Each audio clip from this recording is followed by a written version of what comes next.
God have mercy upon us. Wanaje? Kama kaa? Si ndo banana.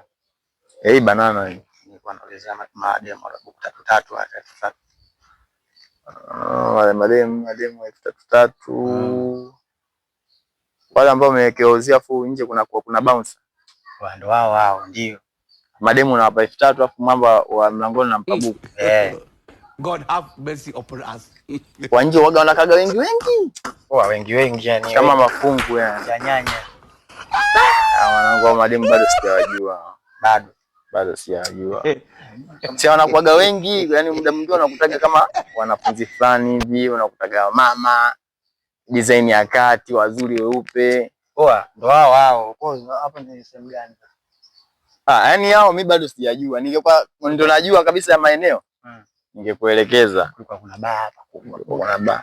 Si kuna baa? Afu wenyewe ndio imejengewa uzio. Ndo hapo. Hapo.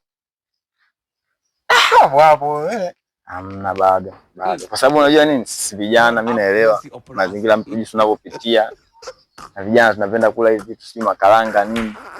Vinakupa vitu kama hivyo na unakuwa na hamu ya kutafuta vitu kama hivyo.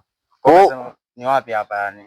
Yaani kwa hapa mimi bado sijaelewa. Wewe unaongelea mademu yani kwamba wanakoga wengi, mafungu, kila lika. Tunachoongelea hapa ni mademu. Daza ni wapi? Ndo banana like. Hii ndo banana. Kwa hiyo mademu yani wako wengi wazuri. Wengi yani. Wengi wazuri. Wanakuita, "Wewe njoo kaka." Bro njoo. Buku 3 tu. Bado sijajua. Ningejua ningekuelekeza ndugu yangu. Wewe unasema kwamba ni baa, ni sehemu ina baa.